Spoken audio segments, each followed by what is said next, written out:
예수님은 공생애를 시작하기 전에 40일 동안 광야에서 금식 기도를 했어요. 성령에 충만했어요. 성령에 이끌림 받았어요. 근데 마귀 사단이 세 가지 유혹을 했는데 말씀으로 기도로 다 이기셨어요. 그래서 이제 요한복음 2장에 가면 가나의 혼인잔치에서 물을 포도주로 만든 이후부터 놀라운 기적과 이적을 보여주시며 본인이 하나님의 아들이라는 것을 다 만천하에 드러냈어요. 나를 보내신 분은 하나님 아버지다. 나는 아버지로부터 보냄을 받은 아들이다. 사람의 아들은 사람이라 그랬어요. 하나님의 아들은 하나님이다. 이것을 만천하에 드러냈어요. 자, 그런데 이 예수님의 모든 사역의 과정을 보면 뭐가 끊이질 않았느냐? 기도가 끊이질 않았어요. 기도. 예수님이 사역의 과정을 보면은 제자를 선택할 때에도 밤이 새도록 기도했어요. 왜? 나중에 보니까 이 12제자를 통해서 세계 복음화의 기초가 된 거예요. 그걸 몰랐어. 그물을 가지고 고기를 잡고 있었고, 그리고 그물을 깁고 있었어. 그렇게 살다가 그적저적 살다가 늙어서 죽는 게 인생인데, 아니 예수님이 부르셨단 말이죠. 3년 동안 다 먹여주시고 입혀주시고 함께 잠을 자면서 훈련을 받았어요. 세상에 오순절 마가의 다락방에 성령이 임해서 그들이 복음을 전하는 거 보니까, 지금 성경을 보니까 이야, 선택을 할 때 기도할 수밖에 없었다라는 것을 우리가 깨닫게 되는 거예요. 그래서 예수님은 밤이 새도록 기도하셨다. 굶주린 백성들을 먹이시기 위해서 여러분 오병이어, 물고기 2마리 보리떡 5개로 장정만 5,000명 2만 명이 넘는 사람을 다 먹이시고 12강주리가 남았어요. 그리고 나서 많은 사람들이 예수님을 왕으로 삼으려고 하니까, 세상의 왕으로 삼으려고 하니까 예수님이 한적한 산으로 가서 뭐 하셨어요? 기도하셨어요. 할렐루야. 주여, 저들이 배고픈 까닭에 나를 찾았는데 주님 영적으로 목마르게 하여 주셔서 메시아를 찾게 하여 주시옵소서. 사랑하는 여러분, 예수님의 삶의 특징을 한마디로 요약하면 그는 기도의 삶이었다라는 것입니다. 자, 요한복음 14장부터 시작된 다락방 광화, 이것을 설교라 그래요. 장소는 다락방이었었어요. 마가의 다락방. 아주 마가는 부자였었어요. 당시 유지였었어요. 그래서 월세 받지 않고 보증금 받지 않고 전세금도 받지 않고 마가의 다락방을 다 예수님과 제자들에게 내어주었고, 나중에 120문도가 거기에서 기도를 하다가 너희들은 몇 날이 못 되어 성령을 받으리라 말씀하셨는데, 불같은 성령, 비둘기 같은 성령, 바람 같은 성령이 그곳에 임재하셨어요. 그래서 120문도가 충만히 성령의 충만을 받고 세계 복음화의 하나의 모판이 되었다. 그것이 최초의 처치, 기도가 교회가 됐다라는 사실이에요. 할렐루야. 이렇게 요한복음 14장에서 시작된 다락방 광화 설교가 어디까지 이어지냐면 14장, 15장, 16장까지가 다 설교야, 예수님. 그런데 오늘 본문 17장은 설교를 다 마치신 이후에 예수님이 기도하신 내용이에요. 기도하신 내용. 장소는 마가의 다락방이라고 말씀드렸어요. 한 장소에서 다 이루어진 거예요. 사랑하는 여러분, 마태복음 6장 9절 이하에 보면 산상수훈에 대해 나와요. 그 산상수를 말씀해서 예수님이 주기도문을 가르쳐 주셨어요. 마태복음 11장 25절 이하에 보면 갈릴리를 떠나실 때 이제 찬미의 기도를 드려요. 오랫동안 사역을 하시고 이제 십자가에 못 박혀 돌아가시기 위해서 저 북쪽 갈릴리에서 남쪽 이제 예루살렘 베들레헴으로 돌아오시는 예수님, 갈릴리를 떠나실 때 찬미의 기도를 드렸다. 나사로가 죽었어요. 그래서 온 너희들이 다 살려달라고 얘기를 해요. 그래서 이 나사로를 살리기 전에 예수님은 또 하나님께 기도했어요. 기도의 내용을 보면 참 놀라워요. 십자가상에서 드린 기도도 누가복음 23장 46절에 나와 있어요. 십자가에 매달려 있을 때도 주여 저들이 하는 이것을 알지 못하오니 용서해 달라고 기도하는 거예요. 그래서 사랑하는 성도 여러분, 본문의 기도는 예수님이 기도하신 내용 중에서는 가장 긴 내용입니다. 본문의 기도의 내용을 보고 많은 신학자들이 찬사를 아끼지 않았는데요, 종교개혁자 멜랑이토는 이런 말을 했어요. 하나님의 아들이 스스로 드린 기도보다 더 높고 깨끗하고 아름다운 소리는 하늘에서도 땅에서도 들린 적이 없었다. 극찬을 하고 있어요. 칼빈은 이렇게 말합니다. 이 기도에 대해서, 이 기도는 예수님의 설교에 권위를 주는 인장이다 그랬어요. 루터는 이렇게 말합니다. 그 울리는 소리는 단순하나 그 깊이와 넓이에 풍성한 것은 이루 측량할 수가 없다 그랬어요. 그만큼 본문의 기도는 큰 무게를 가진 기도예요. 사랑하는 여러분, 교회가 해야 될 일이 있습니다. 바라건대 기도의 용사를 많이 만들어내는, 키워내는 교회가 될 수 있기를 주의 이름으로 축원합니다. 5년 10년을 당해도 기도의 사람으로 세워지지 않으면 헛것입니다. 여러분, 나중에 그것은 그 이유를 말씀을 드릴게요. 그래서 어떤 학자는 이 본문의 기도를 요한복음의 지성소다 이렇게 얘기를 해요. 극찬을 합니다. 오늘 이 시간 기도의 영이 충만하기를 주의 이름으로 축원합니다. 하나님의 영, 기도의 영, 그리스도의 영, 성령으로 충만하셔서 기도의 사람들이 다 될 수 있기를 주의 이름으로 축원합니다. 오늘 하나님 앞에 도전합니다. 여러분, 이제까지 기도 안 했다면 단 10분이라도 5분이라도 내일부터 기도로 시작할 수 있는 삶이 될 수 있기를 주의 이름으로 축원합니다. 진정 하나님이 나의 하나님이고 진정 예수님이 나의 구세주라면, 진정 성령님이 내 인생을 지금 주장하고 있고 내 안에 자정하고 계신다고 생각하고 믿는다면, 내 인생을 그분 앞에 맡긴다면, 내가 그분과 함께 영원히 천국에서 살 것을 믿는다면 그분 앞에 5분도 기도할 수 없을까요? 여러분, 무엇 때문에 그렇게 바쁘십니까? 무엇 때문에 그렇게 여러분 분주하게 어디를 다니십니까? 바라건대 창조주 하나님, 구세주 하나님을 잊어버리고 살지 않기를 바랍니다. 그분은 우리와 동행하시고 내 안에 좌정하셔서 나와 지금도 살아계셔서 내 안에 계신 분이에요. 내가 죄를 지을 때 근심하시는 분이고, 내가 엉뚱한 생각을 할 때 계속해서 탄식하시는 분이에요. 하나님의 영광을 위해 사는 저와 여러분 될 수 있기를 주님의 이름으로 축원을 드립니다. 자, 1절을 한번 같이 보시겠습니다. 시작. 예수께서 이 말씀을 하시고 눈을 들어 하늘을 우러러 가라사대, 아버지여 때가 이르렀사오니 아들을 영화롭게 하사 아들로 아버지를 영화롭게 하옵소서. 아멘. 아버지의 때가 이르렀사오니, 이 때는 십자가의 죽음을 맞을 시간이 임박했다라는 거죠. 예수님의 중보기도는 그래서 때에 대한 인식부터 시작됩니다. 때를 잘 인식하는 게 중요해요. 하나님께서는 인간과 세상을 대한 계획이 있으시거든요. 하나님은 인류를 향한 계획이 있으세요. 그리고 저와 여러분 한 분 한 분을 향한 계획을 가지고 계세요. 그리고 세상을 어떻게 통치할 것인가에 대한 계획을 가지고 계신 분이에요. 이것을 신학적인 용어로 뭐라 그러냐면 작정, 이렇게 얘기합니다. 따라서 하세요. 작정. 예, 이걸 작정이라 그래요. 나를 위한 계획, 세상을 위한 계획, 인간을 위한 계획을 작정이라 그래요. 그런데 이 하나님의 작정하심 속에는 뭐가 있냐면 일정한 순서가 있어요. 순서. 그것을 뭐라 그러냐면 때다, 이렇게 얘기하는 거예요. 때는 두 가지예요. 크로노스, 그냥 흘러가는 시간을 얘기하는 거예요. 그리고 하나님이 어떤 사건을 이루시는 시간, 카이로스가 있어요. 하나님과 연결된 시간이에요. 그래서 갈라디아 4장 4절 한번 보세요. 시작. 때가 차매 하나님이 그 아들을 보내사. 예. 이 때가 차다라는 것은 원문에 보면 시간이 충만해지다. 하나님이 예수를 통해서 그를 죽이심으로 인류를 구원하실 때가, 시간이 충만해진 꽉 찬 시간, 하나님이 딱 그 시점에 일하는 시간이에요. 한치의 오차도 없어요. 하나님 어떤 사건이 이루어질 시점이 있다라는 거예요. 성경은 그래서 이 때를 아주 중요시하게 생각합니다. 사랑하는 여러분, 하나님의 백성들은 그래서 이 시간에 대해서 아주 민감하셔야 됩니다. 우리에게 주어진 시간은 상황에 따라 각각 그 질이 다 다릅니다. 전도서 한번 보실까요? 시작.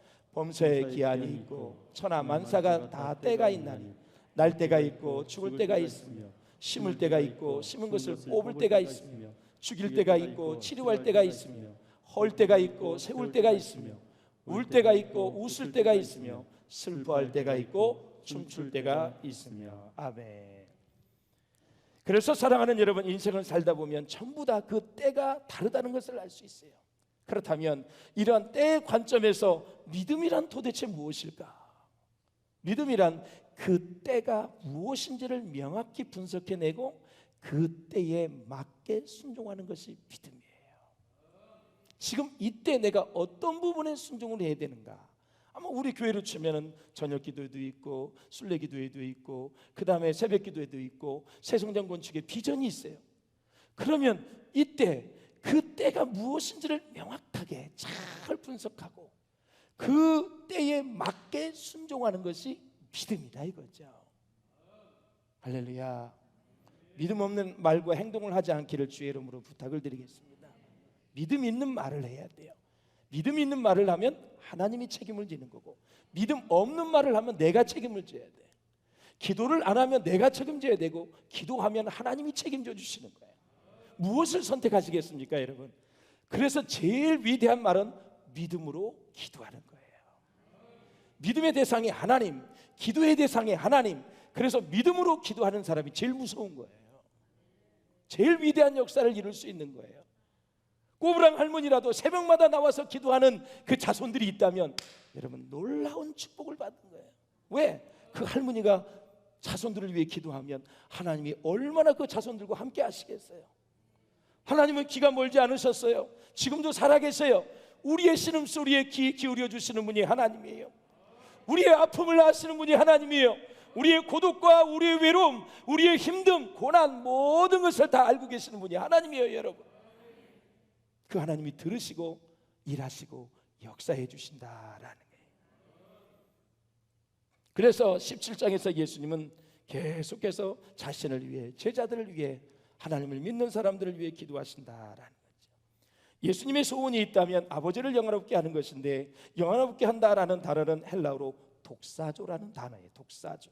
그 의미가 뭐냐면 하나님이 어떤 분이신가를 드러내는 것이 이 하나님을 영화롭게 하는 거예요. 그리고 그분께 합당한 경배와 찬양을 돌리는 행동이 영화롭게 하는 거예요. 그래서 인생의 목적이 모든 교단의 헌법에 보면 하나님을 영화롭게 하고 그분을 즐거워하는 게 인생의 목적이에요. 즐겁게 따라갈 수 있기를 바랍니다. 즐겁게. 인생 별거 없어. 하나님 안에서 즐거워하는 게 최고야, 최고. 세상이 무너져도 하나님이 나를 구원하시고 영원히 천국에서 살 것이니까 무엇이 두려워? 무엇 때문에 그렇게 걱정 근심을 해? 이제 줄 걸 다 주셨는데 하나님이 죄에서 자유케 하셨고 사망에서 자유케 하셨고 죽음을 이겼고 하나님의 사랑이 내 안에 부음바 되었고 독생자의 사랑을 내가 독차지하고 있고 천국에 임할 때 다 준비되어 있고 천국에서 영원히 살 집이 다 있고 이 땅의 아파트는 못 분양받아도 30억 40억은 못 산다 할지라도 천국의 아파트는 다 황금으로 돼 있어. 30억 40억 유도 아니야. 수조 원대 수조 원대. 그런 집을 다이아몬드로 만든 집을 천국에서 다 지금 오기를 기다리고 있단 말이죠. 그래서 믿음의 경주 잘 하시고 주님 만나는 그날 이 세상의 모든 아파트 다 버리고 여러분 몇 조대가 되는 그 천국에서 조를 계산할 수도 없어. 거기는 질병도 없어, 죽음도 없어, 고통도 없어, 아무것도 없어.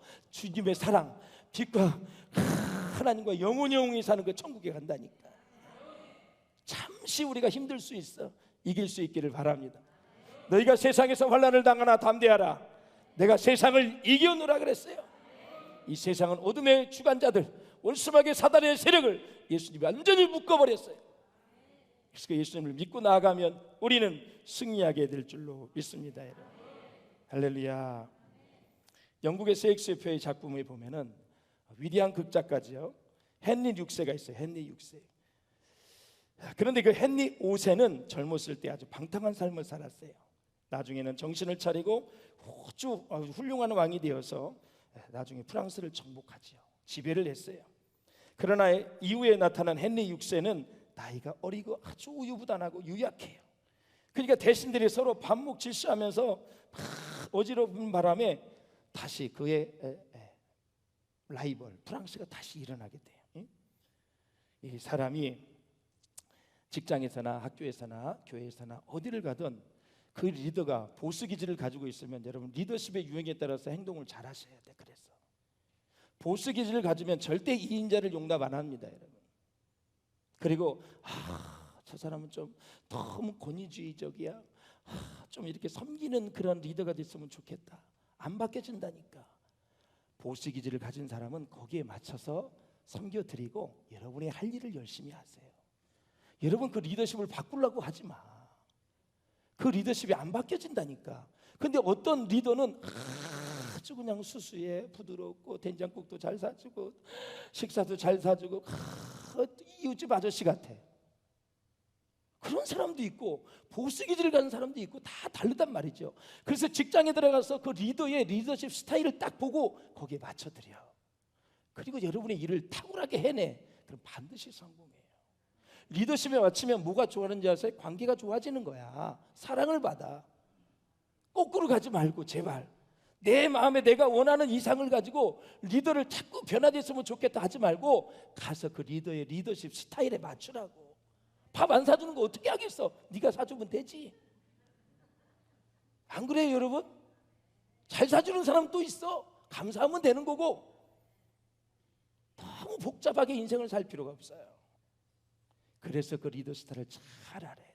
그 헨리 6세에 보면은 영국의 장군 중에서 탈봇이라는 사람, 탈봇이라는 장군이 있었는데 아주 용감한 사람이었어요. 그런데 이 장군이 위기에 빠졌는데 대신들이 서로 파벌이 나누어졌어. 서로 돕지 않는 바람에 이 장군이 죽게 됩니다. 그때 전쟁터에 탈봇의 아들이 있었는데 아버지가 제발 살아서 도망을 치라고 해도 아들은 절대로 말을 듣지 않습니다. 그 이유가 뭔가 하면 자기가 아버지의 아들로서 아버지를 죽게 하고 자기만 살아서 도망치는 것은 아들된 도리가 아니다. 그래서 그는 이제 전쟁에 참가하게 되죠. 결국 그는 끝내 전쟁터를 떠나지 않고 싸워서 아버지와 함께 전쟁터에서 죽게 됩니다. 사랑하는 여러분, 제가 이 말씀을 드리는 것은 이와 같이 예수님께서도 이 세상에서 가장 원했던 것은 자신의 성공이나 인정이 아니었어요. 예수님은 이 세상에 하나님을 바로 알게 하기를 원했어요. 정말 많은 사람들이 하나님을 알았으면 좋겠다. 하나님을 믿었으면 좋겠다. 그래서 사랑하는 여러분, 사람들이 하나님을 바로 아는 것이 예수님이 이 세상에 사시는 사역의 목적이었다라는 거죠. 할렐루야. 그렇습니다. 이제는 예수님이 또 무슨 기도를 하냐면 하나님 아들을 좀 영화롭게 하여 주옵소서. 놀라운 기도의 내용입니다. 예수님은 아버지의 뜻에 따라 죽음으로 하나님의 사랑과 하나님의 용서를 사람들에게 알 수 있게 해달라고 기도한 것입니다. 그래서 아버지가 아들을 영화롭게 한다는 것은 아들이 죽음으로써 아버지를 가장 잘 보여줄 수 있게 해달라고 그렇게 기도한 것과 똑같은 거죠. 그런데 사랑하는 여러분, 하나님은 어떤 분이신가? 우리 인간들이 하나님 앞에서 정말 벌레만도 못하지만 우리 인간의 죄와 반역의 깊은 마음의 상처를 받으시고 엄청난 고통을 받으셨습니다. 전혀 상대할 만한 가치가 없는 우리들에 대하여 엄청나게 진노하셨습니다. 그러나 그 진노를 우리 모두에게, 저와 여러분에게 퍼붓지 아니하시고 자신의 아들에게 다 퍼부으셔서 십자가에 죽게 하셔서 우리를 용서하신 것입니다. 여러분, 하나님은 우리들의 죄에 대하여 정말 오래오래 참으셨습니다. 우리는 방황했습니다. 죄를 지었고 하나님 없이 살 때 하나님은 오랫동안 우리를 기다려 주셨어요. 사랑하는 내 아들 딸이 언제나 돌아올까? 우리를 기다려 주신 하나님은 아무 가치 없는 우리 죄인들을 위해서 하나님의 모든 것을 다 희생하셨습니다. 그것을 우리가 어떻게 이해하며 어떻게 믿을 수 있겠습니까? 사랑하는 성도 여러분, 그것을 믿는 것이 하나님을 영화롭게 하는 것입니다. 그러니까 말씀을 잘 믿으십시오. 하나님이 하신 말씀을 잘 믿고 그 말씀대로 살아가는 것이 하나님의 영광을 위한 거예요. 한번 17장 2절을 같이 한번 보시겠습니다. 시작. 아버지께서 아들에게 주신 모든 사람에게 영생을 주게 하시려고 만민을 다스리는 권세를 아들에게 주셨음이로다. 아멘. 우리 한번 요한복음 3장 16절도 한번 봐요. 시작. 하나님이 세상을 이처럼 사랑하사 독생자를 주셨으니 이는 저를 믿는 자마다 멸망치 않고 영생을 얻게 하려 하심이니라. 하나님이 그 아들을 세상에 보내신 것은 세상을 심판하려 하심이 아니요 저로 말미암아 세상이 구원을 받게 하려 하심이라. 아멘. 구원과 바로 영생은 똑같은 의미로 쓰여지고 있어요. 제가 오래전에 시카고에 있는 윌로우 크릭 처치가 있어요. 참 잘 나가던 교회죠. 지금도 마찬가지입니다만 한참 소개될 때 거기 사이트에서 그 목사님이 설교하는 걸 한번 들은 적이 있어요. 거기 설교의 제목이 뭐냐면 Keep Going 이렇게 해서 계속 그 길을 가라라는 설교의 제목이었어요. 이게 뭐냐면은 우리가 하나님의 사역을 하다 보면은 올해까지만 하고 내려놔야 되겠다 이런 생각을 가질 때가 있어요. 아마 목사님이 성도들이 좀 지친 그런 모습을 본 것 같아요. 자, 이제 설교가 끝났어요. 그리고 나서 목사님이 이런 말씀을 하신 거예요. 자, 올 연말이 지나면 성가대 내려놓으실 분 일어나십시오. 일어났어요. 자, 올 연말이 지나고 내년에는 주일학교 교사를 안 하실 분들은 내려놓으실 분 일어나세요. 그랬어요. 기타 다른 봉사도 이제 안 하실 분들은 일어나라고 얘기했어요. 또 한 가지, 올해까지만 교회 다니고 내년에는 이제 교회 떠나야 되겠다. 그런 사람들도 다 일어나려고 그랬어요. 아니 목사님이 이제 그리고 다 일어났는데 사랑하는 성도 여러분, 여러분은 얼마나 힘드셨으면 사역을 다 내려놓고 하나님 떠날 생각을 했습니까? 하나님은 사랑이다고. 여러분 많은 힘들고 어려운 것 다른 사람은 몰라준다 할지라도 하나님은 다 아십니다. 하나님의 위로가 여러분과 함께 하시기를 바랍니다. 저는 여러분들의 마음을 다 만져줄 수 없습니다. 하나님이 여러분의 마음을 만져주시기를 바랍니다. 혹시 여기 중에 번아웃된 사람이 있습니까? 모든 사역에 탈진된 사람이 있습니까? 하나님이 다시 독수리가 날개치며 올라간 것 같은 새 힘을 주실 줄로 믿습니다 하고 쭉 일을 했어요. 그리고 나서 이제 물었어요. 내년에 주일학교 교사와 성가대를 계속 하실 분은 앉으십시오. 그러니까 앉았어. 기타 봉사 계속 이어져 갈 사람, 계속 할 사람 앉으세요. 앉았어. 마지막 서인 사람이 누군지 아세요? 누구야? 내년에 하나님 떠날 사람. 끝까지 서 있는 거예요. 하나님은 당신을 사랑하십니다. 당신을 위해서 하나님은 아들을 보내주셨습니다. 그래서 어떻게 우리가 하나님을 떠날 수 있겠습니까? 세상 모든 사람이 나를 버린다 할지라도 하나님은 여러분을 버리지 않습니다.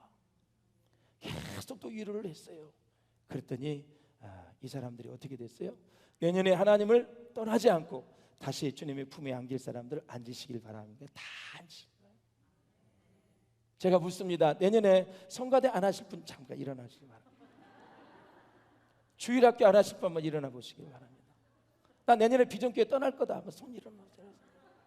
왜 지금 손을 만져? 지금 오해하게. 네. 여러분 교회 떠나지 마세요. 하나님 멀리하지 마세요. 그러면서 하던 일을 계속하라. Keep going. 계속 그 길을 하라. 저도 역시 탈진될 때가 있어요.